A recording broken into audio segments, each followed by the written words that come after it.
अस्सलाम वालेकुम स्टूडेंट्स, आवाज़ क्लियर है मेरी? जी सर। जी सर।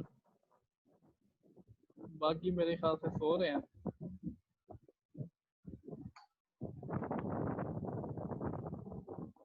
तीन ही है, बाकी पांच है ना, और 8 है ना टोटल क्लास में। Yes sir. कुछ पढ़ा भी है या बस घर पे बैठे हुए कोई और ही काम करते रहते हो? हम्म।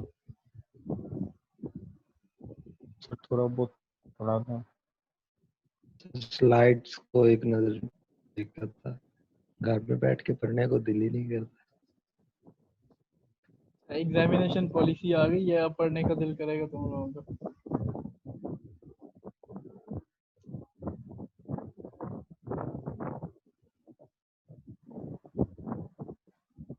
अच्छा, हम लोगों ने जो है पहले 1 to 4 वीक वाली स्लाइड्स देख ली थी, तो इनका थोड़ा ओवरव्यू कर लेते हैं जो 5 to 8 वीक की स्लाइड्स हैं। ठीक है। ठीक है सर। तो चैप्टर 7 स्टार्ट होता है 5 to 8 वीक की स्लाइड से।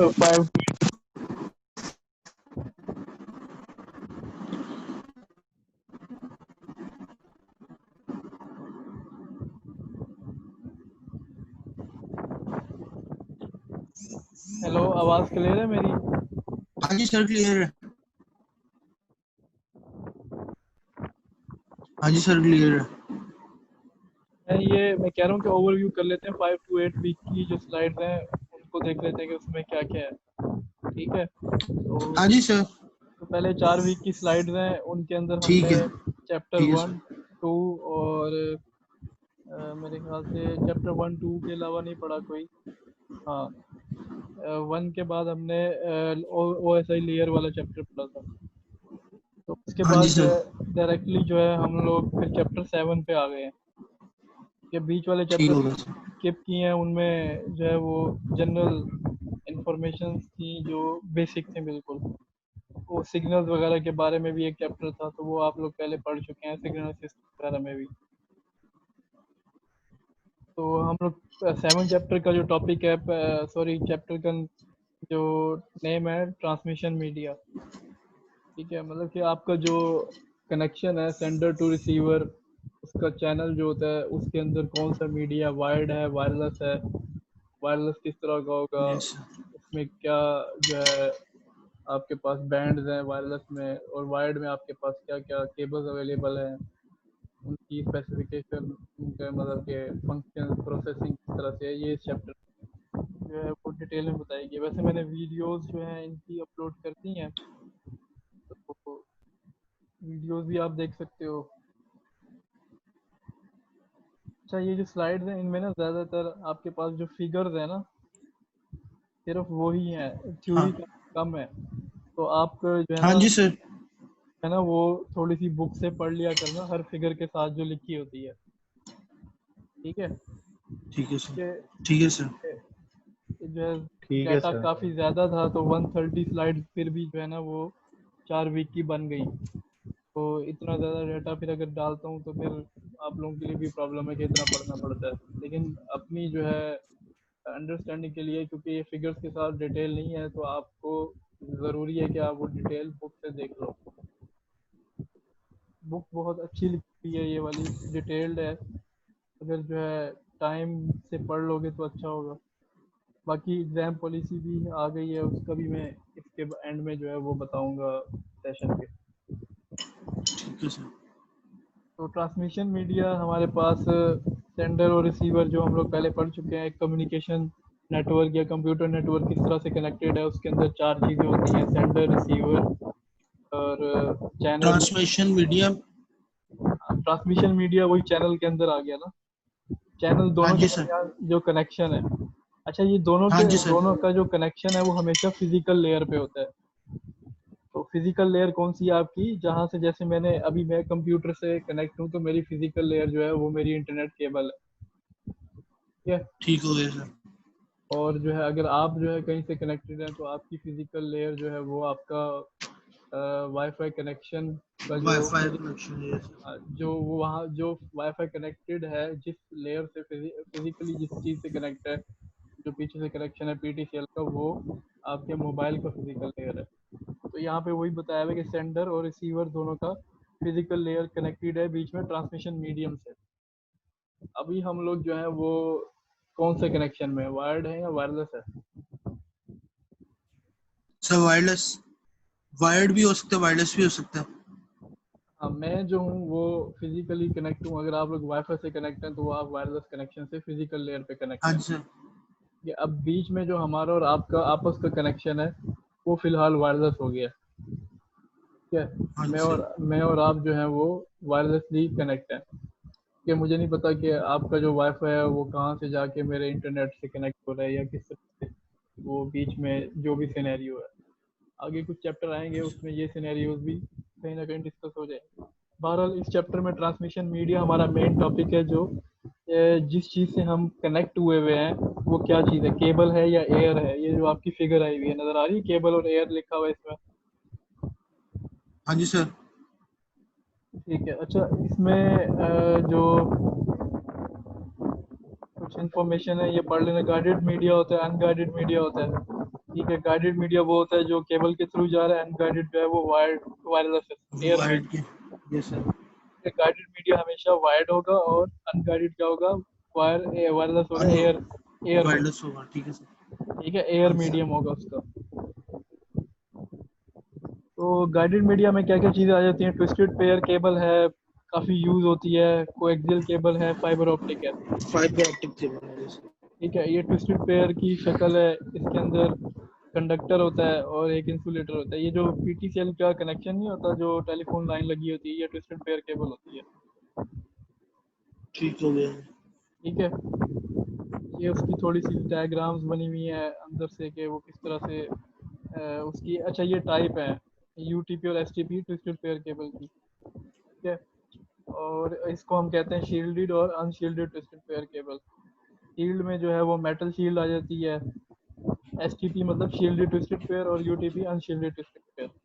तो ये इनकी टाइप्स हैं। ये टेबल है उसमें कि ये कहाँ पे यूज़ हो रही है, उनकी डाटा रेट एमबीपीएस में क्या है, मेगाबिट पर सेकंड में। तो टेलीफोन में यूज़ हो रही है अनशील्डेड ट्विस्टेड पेयर केबल।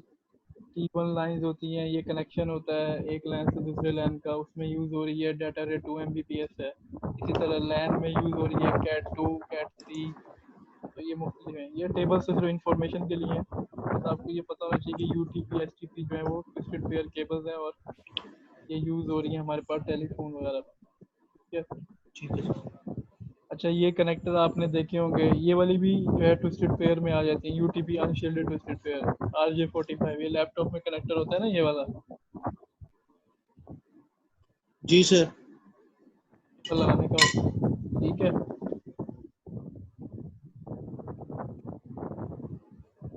फिर इनकी परफॉर्मेंस है, इनके ग्राफ बने हुए हैं डायमीटर के लिहाज से, गेज के लिहाज से, इनकी मतलब कि ये फिजिकल इनकी स्पेसिफिकेशन के लिहाज से। काफ़ी सारी वैसे इस कोर्स में चीज़ें इंफॉर्मेटिव हैं और आगे और भी चैप्टर जो आएंगे वो इंफॉर्मेटिव चैप्टर ही होंगे, लेकिन उनमें कॉन्सेप्ट जो है वो सारे टेक्निकल होंगे। इंफॉर्मेटिव टेक्निकल कॉन्सेप्ट होंगे सारे चैप्टर्स में। तो कुछ न्यूमेरिकल टाइप के प्रॉब्लम और एग्जांपल्स भी होंगे साथ साथ। नेक्स्ट कोएक्सियल केबल है हमारे पास। इसमें आपको नज़र आ रहा होगा, अच्छा ये केबल जो है आपकी वो जो नहीं होती क्या कहते हैं, जो केबल हमारे घर में आ रही है, cable network. Sir cable wire जो होती है। हाँ, वो इसी तरह की होती है ना। जी सर। इसके अंदर जी एक सर। प्लास्टिक होता है, कवर होता है ऊपर से सबसे पहले ब्लैक, आजकल एक वाइट भी आती है, फिर एक इंसुलेटर होता है, फिर एक और होती है उसमें एक शील्ड होती है सिल्वर से रंग की, फिर उसके अंदर एक जी और सर। वाइट कलर का एक रबड़ होता है, फिर उसके अंदर जाके एक कंडक्टर होता है जो वो हार्ड सा कॉपर कंडक्टर होता है। ठीक है, इसके कनेक्टर यहाँ पे फिगर में नहीं शो किए हुए, बस उनकी टाइप्स लिखी हुई है, इम्पीडेंस बताई हुई है। और ये पहले पहले लिखा हुआ है कि 75 ओम वाली जो है वो केबल टीवी में है। ये जो एक थिन और थिक इथरनेट में, ये मैंने नहीं देखी है यहाँ पे कभी। मेरे ख्याल से जो बड़े हमारे कनेक्शन वगैरह होंगे वहाँ पे कहीं होती होगी ईथरनेट में। इनमें और भी कनेक्टर लगते हैं, BNC कनेक्टर वगैरह हैं, इनके फिगर बनी हुई है इंफॉर्मेशन के लिए आपकी। ठीक है, तो एक ट्विस्टेड पेयर केबल होगी और एक को एक्सियल हो गई। फिर वैसे ही परफॉर्मेंस ग्राफ है मुख्तलिफ टाइप्स का, अटेनुएशन और फ्रिक्वेंसी के लिहाज से। ठीक है, एक्स एक्सिस पे फ्रिक्वेंसी है और जिसकी फ्रिक्वेंसी ज़्यादा होगी वो ज़्यादा अच्छी केबल होगी। ठीक है, उसका जो आपके पास डाटा रेट है वो हाई होगा। और अटेनुएशन जो है वो उसमें डिस्टरबेंस है मतलब कि डाटा में, तो वो जिसका ज़्यादा अटेनुएशन ज़्यादा होगा वो केबल उतनी मतलब के लो लेवल की होगी। ठीक है, इसमें क्राइटेरिया क्या यूज़ हो रहा है, रिफ्रैक्शन यूज़ हो रहा है, क्रिटिकल एंगल, ये तो पुरानी फिजिक्स वाली चीज़ है, ये आपको पता होना चाहिए। लेस डेंस और मोर डेंस एरिया होता है इसमें। ठीक है, एक हाँ जी सर। रिफ्लेक्शन, एक चीज़ रिफ्लेक्शन होती है और एक रिफ्लेक्शन होती है। तो ये रिफ्रैक्शन के जो है सिग्नल इसमें यूज़ हो रहे हैं। उसके बाद नेक्स्ट हमारे पास जो लास्ट में इसकी टाइप है ट्रांसमिशन मीडिया की, वायर्ड में गाइडेड मीडिया जो होता है, वायर्ड गाइडेड मीडिया में वायर्स यूज़ होती है, ऑप्टिकल फाइबर। ऑप्टिकल फाइबर जैसे जो आजकल जो है वो ज़्यादातर हाई स्पीड नेट वगैरह में और हर जगह पे यूज़ हो रहा है। तो ऑप्टिकल फाइबर पढ़ा है कहीं फिजिक्स वगैरह में, मेरे ख्याल से था ये पहले। सर पढ़ा हुआ है 10th वो first year second year physics में छोटा सा टॉपिक था इसका। हाँ, तो यहाँ पर भी इतनी बहुत ज़्यादा डिटेल नहीं है, बस वही चीज़ें रिपीट हो रही हैं, थोड़ी बुक में फिगर्स वगैरह बनी हुई हैं और इसके अलावा नहीं है। अच्छा, इसमें भी पहले उसकी जनरल फिजिकल स्पेसिफिकेशन है। एक तरफ से डाटा एंटर होता है, दूसरी तरफ जाता है, उसमें दरमियान में कोर होती है और ये बीच में से ग्लास की होती है बेसिकली कोर, और उसके ऊपर जो है और नीचे क्लैडिंग होती है, कोर और क्लैडिंग। इसके मोड होते हैं, फिर याद होगा step index, gradient index, multi mode में आते हैं और एक सिंगल मोड होता है। सबसे इसमें हाई स्पीड डाटा जो है वो सिंगल मोड में जा रहा होता है, लेकिन वो सबसे महंगा भी पड़ता है हमें। फिगर्स हैं सिंगल मोड की, मल्टी मोड के स्टेप इंडेक्स और ग्रेड इंडेक्स की। तो मल्टी मोड का जो स्टेप इंडेक्स है उसमें स्टेप जो है वेव्स का जो है या डाटा जो जा रहा है उसमें ग्लास के अंदर, उसको थोड़ा सा ऊपर नीचे करके थोड़े टाइम स्लॉट से डिफरेंस करके भेजा जाता है, तो वो डेस्टिनेशन पे जाके सारा एक साथ काफ़ी सारा डाटा दो तीन मतलब कि इसमें मल्टीप्लेक्सिंग हो रही होती है बेसिकली, सिग्नल मल्टीप्लेक्स करके दूसरे एंड पे जो है वो रिसीव कर लिया जाता है। इसी तरह ग्रेडियंट इंडेक्स में क्या होता है, एक जो है हमारे पास अगर डाटा बिल्कुल स्ट्रेट जा रहा है तो दूसरे को हम लोग साइनसॉइडल में भी भेजते हैं। इसी तरह अगर सिंगल में देखें तो वो डायरेक्टली एक सीधा ही डाटा जा रहा है। अच्छा, ये जो टकराता है डाटा जाके, ये क्लैडिंग की जो आपके पास वॉल है अंदरूनी, उससे जाके टकराता है। ये जो आपके पास अंदर जो कोर है और ये पूरा जो ऑप्टिकल फाइबर का स्ट्रक्चर है, ये तकरीबन मेरे ख्याल से बाल के बराबर होता है। ठीक है, जो हमारा एक सर का बाल है के बराबर। ये इनकी स्पेसिफिकेशन है। मुख्तलिफ कोर के जो डायमीटर है उसके लिहाज से इनके मोड डिसाइड हुए हुए हैं। ठीक है, क्लैडिंग जो है उसका माइक्रोमीटर में एक ही साइज़ है 125, और इनकी टाइप्स भी होती हैं उसी लिहाज से जैसे कोर का डायमीटर होता है। अगर 50 माइक्रोमीटर वाली तो मल्टी मोड ग्रेडेड इंडेक्स है। इसी तरह 62.5 वाली वो भी मल्टी मोड ग्रेडेड इंडेक्स है, और 100 वाली वो भी मल्टी मोड है, और जो आखिर में सिंगल मोड है। ठीक है, हाँ जी सर। ये इसका फिजिकल कंस्ट्रक्शन आपको नज़र आ रहा है। एक आउटर जैकेट है, ये बहुत बारीक होता है, यहाँ तो उसको काफ़ी बड़ा दिखाया गया है। और उसके बाद उसकी जो है वो एक स्ट्रेंथ के लिए टू पॉइंट केवलर कोई एक क्या कहते हैं इसको, डाई इलेक्ट्रिक जो है ना वो लगाया हुआ है। फिर प्लास्टिक रबर है, फिर उसके बाद क्लैडिंग का पार्ट आता है और उसके अंदर जो गिलास है वो उसका कोर है। ठीक है,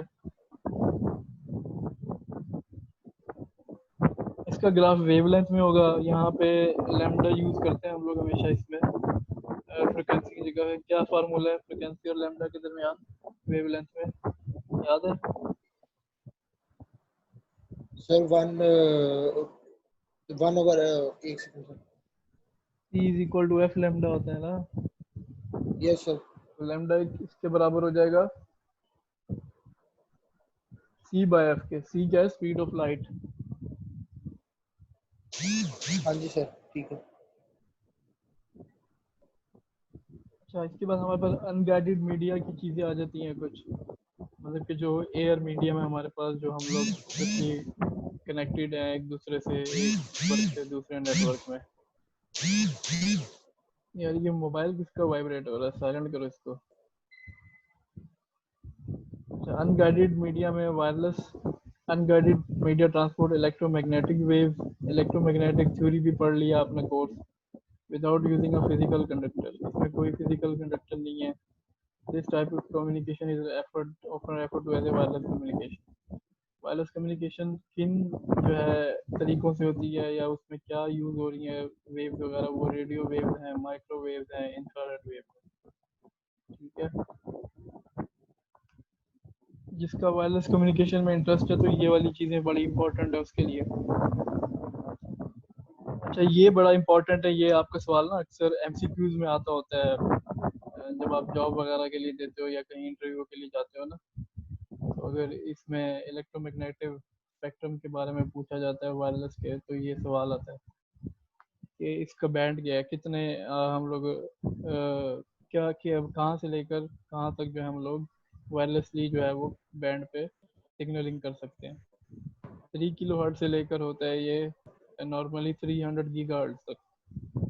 ठीक है, फिर इंफ्रारेड इससे ऊपर चला जाता है। वैसे ओवरऑल जो टोटल है वो 3 किलो हर्ट्ज से 900 टेरा हर्ट्ज तक है। उसमें इंफ्रारेड 400 टेरा हर्ट्ज तक, उसके बाद लाइट वेव आ जाती है। तो ज़्यादातर जो है वो यूज़ यही होता है 3 किलो हर्ट्ज से 300 गीगा हर्ट्ज। इंफ्रारेड वो है वो ज़्यादातर आपका ये रिमोट हो गया, तो वायरलेस माउस हो गए, कीबोर्ड हो गए वायरलेस। अगर वो वाईफाई वाले नहीं है तो उसमें ये इंफ्रारेड वाली टेक्नोलॉजी है। ठीक है, और वो बैंड होगा 300 गीगा हर्ट्ज से 400 टेरा हर्ट्ज। तो हमारी बाकी जो कम्युनिकेशन है, क्या कहते हैं, सेलुलर, वो sir mobile, radio wave, radio wave, वो रेडियो वेव्स माइक्रोवेव। और माइक्रोवेव। हाँ, सेलुलर आ जाती है इसमें, सेटेलाइट कम्युनिकेशन भी आ जाती है। तो ये सारी यहाँ पे हो रही है रेडियो वेव और माइक्रोवेव में 3 किलो हर्ट्ज से। ये आगे फर्दर भी डिवाइड होगी, देखते हैं इसको।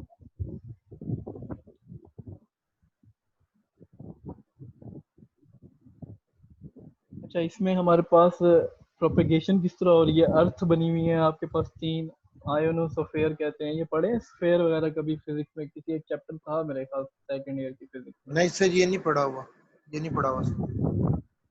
ये स्फेयर होते हैं काफी सारे ना अर्थ के, जो है ना अर्थ को ना किलोमीटर के लिहाज से डिवाइड किया गया है। ठीक है, मतलब कि अर्थ के ऊपर जो जितने हम जाते रहते हैं, फिर वो उसके बाद उसकी स्पेस जैसे जैसे ऊपर जाते हैं वो स्पेयर्स में डिवाइड किया गया है। बेसिकली ये सैटेलाइट कम्युनिकेशन के लिए ज़्यादातर डिटेल इसमें पढ़ाई जाती है। यहाँ पे क्योंकि अब वो वायरलेस मीडियम की बात आ गई है, तो यहाँ पे इन्होंने इसको डिफाइन कर दिया। तो आयोनोस्फेयर तीनों जो है यूज़ हो रहे हैं। ये मेरे ख्याल से सबसे नीचे वाला जो स्पेस है ना, वहीं पे ये यूज़ हो रही चीज़ें, आयोनोस्फेयर कहते हैं इसको। अच्छा, 3 टाइप है इसमें, एक ग्राउंड प्रोपेगेशन है, एक स्काई प्रोपेगेशन है, और एक लाइन ऑफ साइट प्रोपेगेशन है। तो ये जो ग्राउंड प्रोपेगेशन है, ये आपके पास एक अगर एंटीना है तो वो ऑर्थोगोनली सिग्नल ट्रांसफर कर रहा है। ठीक है, स्काई प्रोपेगेशन क्या है, जो आयोनोस्फेयर की पहली लेयर आ जाती है, अगर हम उसको टकरा के वापस दूसरी तरफ एंटीने की तरफ कोई टारगेट बनाया हुआ है, तो वो स्काई प्रोपेगेशन होती है। और उसको कहते हैं कि हम वो 2 से 30 मेगाहर्ट्ज के दरमियान सिग्नलिंग कर सकती है इस फ्रिक्वेंसी पे। और बिलो 2 मेगाहर्ट्ज जो है वो ग्राउंड प्रोपेगेशन है। अच्छा, लाइन ऑफ साइट इससे ऊपर है। ये जो हमारे मोबाइल टावर्स है ना, इनमें कुछ एंटीने जो लाइन ऑफ साइट यूज़ कर रहे होते हैं। ये जो मोबाइल टावर पे 2 तरह के एंटीने लगे हुए हैं, उनमें जो है एक एंटीने के ऊपर जो कनेक्शन है वो दूसरे एंटीने से लाइन ऑफ साइट होता है। आगे आएगा डिटेल में थोड़ा सा। ठीक है, और ये अबव 30 ठीक है मेगाहर्ट्ज सर। तक। 3G वाले बैंड याद है क्या होते हैं, 3G के बैंड और 4G, ये जो भी सर बिके, बैंडविड्थ उनकी। ये जो भी बिके थे। कभी मोबाइल की स्पेसिफिकेशन पढ़ो ना, वहाँ पे लिखा होता है 800 900 मेगाहर्ट्ज, और इस तरह से होता है। बैंड ही होते हैं वो जो सपोर्ट करते हैं। जैसे 3G को मोबाइल सपोर्ट करता है, अब 4GB करते हैं सपोर्ट मोबाइल, तो वो किसी भी मोबाइल की स्पेसिफिकेशन पढ़ो तो उस पर लिखा होता है कि जैसे वो लिखा होता है। हाँ ये क्या सपोर्ट करते हैं। तो ये वही चीज़ें हैं सारी। अच्छा बैंड्स के बारे में ये बड़ा इंपॉर्टेंट टेबल है, बहुत इंपॉर्टेंट टेबल है ये वाला। गूगल पे भी आप सर्च करोगे तो ये बैंड जो है ना वो फ्रिक्वेंसी के आ जाएंगे वाले के। तो वेरी लो फ्रिक्वेंसी रेंज क्या है 3 से 30 किलो हर्ट्ज, ठीक है। शुरू भी ये 3 किलो हर्ट्ज से होता है, देखा था उसमें पहले वाले में ये 3 किलो हर्ट्ज से जो वेरी लो फ्रिक्वेंसी शुरू होती है, जो ग्राउंड प्रोपेगेशन पे है, लॉन्ग रेंज रेडियो नेविगेशन में यूज हो रही है इसकी एप्लीकेशन। फिर एक LF लो फ्रिक्वेंसी आ जाती है जो 30 से 300 है, ये radio Bacon's and navigational locators में यूज हो रही है, ये भी ग्राउंड प्रोपेगेशन का पार्ट है। मिडल फ्रिक्वेंसी आ जाती है 300 किलो हर्ट्ज से 3 मेगा हर्ट्ज तक, इसमें स्काई प्रोपेगेशन है, AM रेडियो वगैरह जो आपका है। हाँ जी सर। AM रेडियो पुराने कभी देखे हैं? सर पुराने वाले कभी भी नहीं देखे। मेरे पास पड़ा हुआ है एक मेरे ये दादा सर का। देखे हैं, ये सर मेरे पास भी पड़ा हुआ है। वो AM रेडियो जो पहले, अब तो FM काफ़ी वो एडवांस डिजिटल है, ये उधर FM की भी बात आती है। फिर हाई फ्रिक्वेंसी यूज़ हो रही है 330 मेगा हर्ट्ज स्काई प्रोपेगेशन में, ये भी ये एप्लीकेशन है सिटीजन बैंड शिप और एयरक्राफ्ट कम्युनिकेशन, ठीक है। ये जो रेडियो सिग्नलिंग नहीं करे टावर पे बैठ के सिविल एविएशन वाले, हाँ जी सर। ये उधर यूज़ होती है 3 से 30 मेगा हर्ट्ज, हाई फ्रिक्वेंसी कहते हैं इसको भी। और इसके बाद वेरी हाई फ्रिक्वेंसी VHF 30 से 300 मेगाहर्ट्ज, इसमें स्काई प्रोपेगेशन और लाइन ऑफ साइट दोनों यूज हो रही हैं। ये है VHF TV और FM रेडियो, ये FM रेडियो वाले यूज करते हैं 30 से 300 मेगाहर्ट्ज के दरमियान बैंड। और ये स्काई और लाइन ऑफ साइट जो है ना प्रोसेस कर रहे हैं। UHF आ जाती है अल्ट्रा हाई फ्रिक्वेंसी, इसके अंदर आपका जो है ना वो आ जाएगा मोबाइल नेटवर्क भी 300 मेगाहर्ट्ज से 3 गीगाहर्ट्ज। ये जो बैंड इसका बिका था 3G का 1800 मेगाहर्ट्ज का था ना वो, तो ये उसी में आ जाता है फिर, ठीक है। 300 4G का मेगाहर्ट्ज सर। 4G का, हाँ 4G का सॉरी, वो 900 मेरे ख्याल से होगा 3G का, या 12 जो 3G भी का है। सर 850 900 होता है। अच्छा अच्छा, वो इसमें फिर अपर और लोअर बैंड की भी वैल्यूज होती हैं, वो एक बार सर्च करके ना याद कर लेना। मैं एक बार मोबाइल लिंक में इंटरव्यू देने गया था, वो मुझसे ये वाली सारी चीज़ें पूछने लगी, मुझे वो फिर ठीक है भूल सर। गई थी। वो कहता है अपर लिमिट और लोअर लिमिट बताओ, मुझे एक ही याद थी, अपर वाली याद ही नहीं थी। मैंने कहा इतनी नंबरिंग कौन याद करता है। हाँ जी सर। तो अच्छा अल्ट्रा हाई फ्रिक्वेंसी, क्योंकि वो मोबाइल लिंक में बैठे हुए उनको तो सारा दिन काम ही यही है ना, तो जनरल पढ़ के गया था। अच्छा अल्ट्रा हाई फ्रिक्वेंसी में UHF TV, cellular phones, paging, satellite भी इसी में आ जाता है। सैटेलाइट का बैंड मेरे ख्याल से मैंने कोर्स में पढ़ा है 1400 मेगाहर्ट्ज वाला है मेरे ख्याल से, देख लेना भारत। ये बड़ी ठीक है इंफॉर्मेटिव और सर। इंटरेस्टिंग चीज़ें हैं। अच्छा उसके बाद क्या है कि SHF है सुपर हाई फ्रिक्वेंसी 3 से 30 गीगाहर्ट्ज, इसमें लाइन ऑफ साइट प्रोपेगेशन है सैटेलाइट। अच्छा ये आपने ये देखा लाइन ऑफ साइट है सेलुलर फोन्स में और पेजिंग और सैटेलाइट में, इसका मतलब है कि जो हमारे ये जो टावर्स हैं ये लाइन ऑफ साइट यूज करते हैं, ठीक है। हाँ जी सर। लाइन ऑफ साइट अपने कनेक्शन के लिए, हमारे साथ नहीं, मोबाइल से नहीं, मतलब कि मेरा भी कनेक्शन है ना टावर से। Sir pole to pole connection के लिए। हाँ वो पोल टू पोल कनेक्शन के लिए लाइन ऑफ साइट है उनकी कनेक्टिविटी, ठीक है। अच्छा उसके बाद हाँ जी सर। सुपर हाई फ्रिक्वेंसी है 3 से 30 गीगाहर्ट्ज तक, उसमें लाइन ऑफ साइट है सैटेलाइट कम्युनिकेशन इधर भी आ जाती है। सैटेलाइट कम्युनिकेशन बेसिकली काफ़ी जो है ना हाई फ्रिक्वेंसी पे जा रही है, यूज़ होती है। उसके बाद जो है फिर EHF 30 से 300 गीगाहर्ट्ज जो हमारा आखिरी लिमिट है 300 गीगाहर्ट्ज तक, इसका माइक्रोवेव और सॉरी रेडियो एंड माइक्रोवेव का, उसमें रेडार और सैटेलाइट। रेडार ये जो शिप पे नहीं होते रेडार बड़े वाले शिप, ये जो आपके बहरी जहाज हैं, हाँ जी सर। ये वो वाले रेडार हैं। या फिर एयरफोर्स यूज़ करती है कुछ रेडार, ये वो वाले हैं। क्या ये EHF extremely high frequency use कर रहे हैं। ये हमारे पास इनके थोड़ा सा वो एलेबोरेट किया हुआ है कि ट्रांसमिशन में, वायरलेस में रेडियो वेव, माइक्रोवेव, इंफ्रारेड है, ठीक है। Omni directional antenna, omni directional 360 degree में आपको सिग्नल फेंक रहा है, ठीक है। ये जो आपका वाईफाई है इसके ऊपर जो एंटीना लगा होता है ये भी ओमनी डायरेक्शनल होता है, ठीक है। इसमें जो टेक्नोलॉजी यूज होती है वो होती है OFDM, डिजिटल कम्युनिकेशन में शायद आपका ये टॉपिक हो, ऑर्थोगोनल फ्रीक्वेंसी डिवीजन मल्टीप्लेक्सिंग, ठीक है। तो ठीक हो गया 360 सर। डिग्री में आपके पास जो सिग्नल रही होती है, जो एंटीना होता है वो क्या होता है, ठीक है। Radio waves are use for multicast communication such as radio and television paging system. Radio wave जो है वो मल्टीकास्ट कम्युनिकेशन में यूज हो रही है। इसमें कुछ टाइप्स हैं, आगे यूनिकास्ट भी आएगी। एंटीनास कौन से हैं? डिश एंटीना जो है वो यूनिकास्ट में यूज हो रहा है, सॉरी यूनी डायरेक्शनल एंटीना है। और हॉर्न एंटीना एक होता है, कभी देखा है ये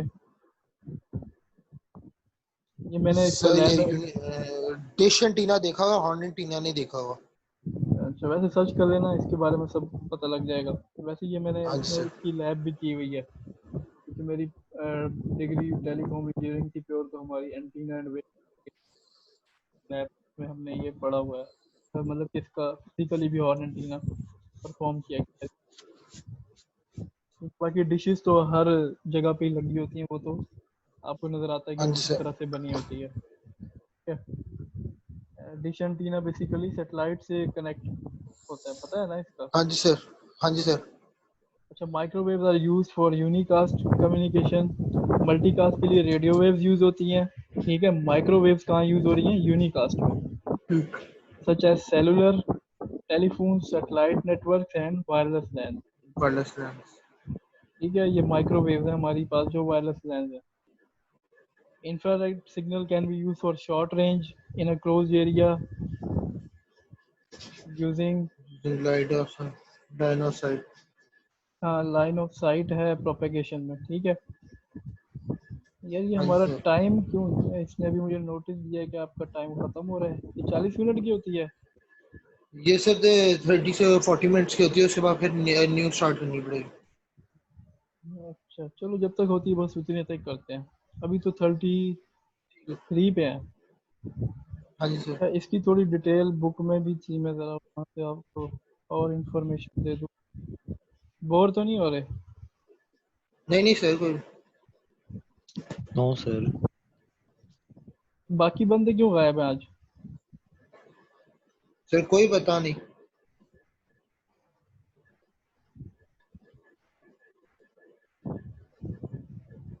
अच्छा, एक और चीज़, ये उसमें जो डिटेल नहीं होती ना बुक में ना, ये आपको नज़र आ रहा है ये जो पॉइंट बने हुए हैं, बुलेट्स,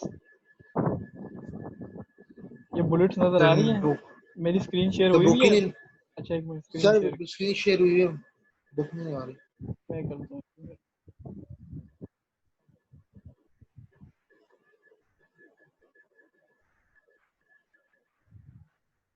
अब आ रही है? हाँ जी सर। अच्छा, ये जो माइक्रोवेव्स का जैसे लिखा हुआ है और इसके बाद इसके ये जो बुलेट्स बने हुए हैं, हाँ जी सर। जितने भी टॉपिक इंक्लूड है इन बुलेट्स को ज़रूर पढ़ना, ठीक है। ठीक है मतलब सर। कि हर चैप्टर में ना जो टॉपिक्स होते हैं वो स्लाइड्स में तो इंक्लूड किए हुए हैं, लेकिन उनकी ज़्यादातर डायग्राम्स आपने देखा है, ठीक है। या तो इस तरह की डायग्राम्स होती हैं, और या फिर ये जो नहीं हाँ लिखा जी। हुआ, ये जो एक क्या कहते हैं लाइंस के अंदर लिखा हुआ है, note. Board yes sir. Lines में लिखा हुआ है, बोर्ड लाइंस में ये चीज़ें जी स्लाइड में सर। इंक्लूड की हुई है मैंने, क्योंकि ये एक उसका ना वो मजमूआ होता है उस टॉपिक का। लेकिन उसके अलावा जो टॉपिक्स हैं उनके अंदर ना कई जगह पे ना कुछ टॉपिक्स में, सब में नहीं, ये बुलेट्स भी होती हैं। तो ये बुलेट्स जो है ना, ये मैं वहाँ पे इंक्लूड नहीं की क्योंकि फिर वो बहुत ज़्यादा स्लाइड्स हो जाती हैं, लेकिन तो ये आपने पढ़नी ज़रूर है, क्योंकि ये मेन जो है ना इसमें टॉपिक में इसकी ये प्रॉपर्टीज़ हैं या करेक्टरिस्टिक कह लो, कि उसमें पूरी डिटेल आ जाती है। फिर आपने ये हाँ जी सर। बुलेट्स ज़रूर पढ़नी है। तो ठीक है सर। टाइम मेरे ख्याल से शॉर्ट हो रहा है, तो हम ये चैप्टर 7 जो है ख़त्म हो गया। स्लाइड में चैप्टर 8 है, इसके आगे वो बाद में इंशाल्लाह करेंगे डिस्कस। अच्छा, ठीक है सर। एग्जामिनेशन पॉलिसी आई है, उसमें ये है कि आपका जो पहले वाला हमने असेसमेंट लिया है वो बराबर हो गया मिड टर्म के, ठीक है। ठीक है सर। अब उसमें लिखा हुआ है कि अब दो बातें हैं कि एक तो अगर 15 जुलाई के बाद गवर्नमेंट जो है वो अगर अलाउ करती है स्टूडेंट में, तो उसके बाद तो फिर सर हाँ 17 जुलाई या पता नहीं 18 जुलाई बनती है, जो भी मंडे बनेगा उसके बाद आपकी 2 वीक की क्लासेस फिर यहाँ पे फिजिकली होंगी पहले। ठीक है सर। ठीक है, उस अगर ओपन होती है यूनिवर्सिटी स्टूडेंट्स के लिए तो अगर यूनिवर्सिटी ठीक है ओपन सर। हो गई तो 2 वीक की फिजिकली, अगर वो ऑर्डर नहीं आता गवर्नमेंट का तो फिर 15 जुलाई के बाद भी 2 वीक वैसे ही कंटिन्यू रहेंगे जैसे अभी हो रहा है, ठीक है। ठीक है सर। हाँ, उसके बाद जो है आपको फिर मेरे ख्याल से 10 दिन का रेस्ट दिया जाएगा और 10 से 16 अगस्त को जुलाई, हाँ जुलाई का महीना तो निकल जाएगा, 15 जुलाई के बाद भी 2 वीक और कंटिन्यू हो गई तो फिर 10 अगस्त से 16 अगस्त तक हमने आपकी करनी है असेसमेंट, ठीक है। अब ठीक है वो सर। 3 मॉड्यूल बनाए थे, मॉड्यूल 1 हम आपसे मिड टर्म की सूरत में पहले 30 नंबर का ले चुके हैं, ठीक है। जी सर। अब जो है मॉड्यूल जो आपका 2 है, वो कहते हैं कि वो हम लोगों ने जब तक हम आपसे इंटरेक्टिव सेशन करें इसके बीच में ही हम आप लोगों से ले लें, ठीक है। ठीक है सर। और जो मॉड्यूल 3 है वो आखिर में जब अगर अलाउ हो गया स्टूडेंट को तब तो फिजिकली एग्जाम हो जाएगा, ठीक है। नहीं तो फिर वरना ऑनलाइन। वरना ऑनलाइन जो है वो कह रहे हैं कि कोई वाइवा या कोई भी टास्क वगैरह इंडिविजुअल को हमें देना है और उसके साथ इंडिविजुअल जो है ना वो सेशन करना है, ये ठीक ऑर्डर है आया है, सर। ठीक है। ये फिलहाल मुझे ऐसा लग रहा है कि आप लोगों के लिए टफ हो गया, क्योंकि इंडिविजुअली फिर वो अगर पहले कोई देते तो फिर वो बंदा एक दूसरे से मशवरा करके कुछ ना कुछ आपस में लेता है, तो वो सर बचत इंडिविजुअल वाला काम मुश्किल हो गया है सर। इंडिविजुअली क्योंकि उन्होंने लिख दिया तो अब इंडिविजुअल जो है ना वो हमें सेशन करना पड़ेगा और उसका सारा रिकॉर्ड भी रखना पड़ेगा कि कैसे मार्किंग हाँ किया। जी सर। हम लोग इंजीनियरिंग में है तो हमारा ओबी सिस्टम है, आउटकम बेस्ड एजुकेशन, तो ये बड़ा जो है ना फिर हमारे लिए भी टफ हो जाएगा कि हम उसका रिकॉर्ड ओबी सिस्टम कैसे मेंटेन करेंगे, तो उसके लिए फिर तैयार रहो। तो इसलिए मैं बार बार कह रहा हूँ कि स्लाइड्स और ये जो है ना बुक को आहिस्ता आहिस्ता पढ़ना शुरू कर दो ताकि तब तक प्रिपेयर हो जाओ। अब अगस्त 10 को जाके आपकी असेसमेंट है। ठीक है सर। अभी जो उन्होंने जो मॉड्यूल 2 की जो साथ साथ असेसमेंट बोली है, मैं उसका एक ना डॉक्यूमेंट बना देता हूँ असाइनमेंट का, ठीक है। 4 ठीक असाइनमेंट है सर। का या उसको जो भी नाम फिर दे देंगे, 2 असाइनमेंट या 2 असेसमेंट टाइप का जो भी, तो उसको बना के आपको दे देता हूँ। वो आप मुझे मतलब कि 15 जुलाई तक जमा करा दो, तो उसके फिर अलग नंबर हो जाएंगे कि जैसे भी होगा ठीक फिर है सर। वो देखा जाएगा। मैं ठीक है सर। इस वीकेंड पे इंशाल्लाह ना पूरे कोर्स का ना वो बना देता हूँ मॉड्यूल 2, आप उसको ठीक है सर। जो है ना इंडिविजुअली बेशक आपस में मुशरा करके कर दो, लेकिन लिखना खुद, वो करके मुझे फिर डेट भी उस पर लिख दूंगा डॉक्यूमेंट पे, क्योंकि पूरा एक रिकॉर्ड बनाना है तो वो इंशाल्लाह बन जाएगा, ठीक है। सर उसको वर्ड फॉर्म में ही करके जो है हम लोग आपको सबमिट करवा देंगे। नहीं वर्ड फॉर्म में नहीं, मुझे रिटर्न चाहिए होगा वो, रिटर्न चाहिए होगा। ठीक है सर। रिटर्न करके ना उसको पिक्चर लेके या जैसे भी हाँ पीडीएफ जी कर सर, वो देना। जिस तरह दिया किया था। Yes sir. हाँ पीडीएफ करके बस एक ही बंदा जो है ना वो सब के एक ही फोल्डर में जिप करके मुझे भेज देना, तो मैं फिर मार्क ठीक कर हो दूँ, गया सर। ठीक है सर। ठीक है। और किसी का कोई सवाल, 1 मिनट रह गया सिर्फ। नहीं सर सर कोई बस। मॉड्यूल 2 की कितनी वेटेज है? 20 मार्क्स? यार ये वेटेज ना इन्होंने कंफर्म नहीं की, पहले वाले की तो 30 हो गई पूरी, वो 30 में से हमने मार्क्स लगा भी दिए थे, उन्होंने वो कर जी दिया। सर। अब जो है ना 70, उन्होंने बोला अगर यहाँ पे एग्जाम हुआ तो 50 का एग्जाम होगा और 20 का आपका जो है ना ये अभी वाला असेसमेंट जो दरमियान में होगा, जी हाँ ठीक जी है। सर। सर। और अगर फिजिकली ना हुआ तो अभी जो आपका असेसमेंट है वो 50 का होगा जी। और 20 का फिर वो आपका वाइवा इंटरेक्शन होगा इंडिविजुअली, ये उसमें लिखा सही। हुआ है। अल्टरनेटिव चीजें दोनों अल्टरनेट की हुई है। अगर फिजिकली हुआ तो ठीक है सर। 50 का एग्जाम फिजिकली होगा और 20 का अभी जो आपका मैं बनाऊंगा डॉक्यूमेंट वो। और अगर फिजिकली एग्जाम नहीं हो सका तो 50 तो का अभी ये वाला था, 50 का वाला असेसमेंट 50 का होगा, और आखिरी वाला जो होगा इंटरेक्शन इंडिविजुअल 20 का। ऑनलाइन वो 20 का होगा। ठीक है, ठीक है सर। ये बाकी जो एब्सेंट है उनको भी ये डिटेल बता दें। हाँ जी ठीक है सर, सर। ठीक है। वैसे शायद यूनिवर्सिटी भी कोई पॉलिसी स्टूडेंट के साथ भी शेयर कर दे। फैकल्टी के लिए जो टीचिंग के लिए आई थी वो मैंने आपको बताई है। ठीक है, सर ठीक है सर। और सवाल किसी का कोई? इन्होंने हमें 1.5 मिनट एक्स्ट्रा दे दिया। और चलें सर, कुछ ना कुछ तो हो ही जाएगा 1.5 महीने में। ठीक है, इतना अब ज़्यादा वो नहीं है, बस आप कंसंट्रेट करो स्लाइड्स पे और थोड़ी सी इंफॉर्मेशन पढ़ लो, बहुत है मेरे ख्याल से, हाँ जी सर, इंशाल्लाह हो जाएगा। ठीक है, इंशाल्लाह तो सर, इन हालात इंशाल्लाह। में इतना तो कर सकते हो ना। हाँ जी सर, इंशाल्लाह। ठीक है, फिर मीटिंग एंड करते हैं, इंशाल्लाह नेक्स्ट सेशन ठीक है सर, करेंगे तो फिर ठीक है सर, डिस्कस करेंगे। ठीक है सर, ठीक है सर। ओके अल्लाह हाफिज़। अल्लाह अल्लाह हाफिज़। अल्लाह अल्लाह हाफिज़। हाफिज़। अल्लाह हाफिज़।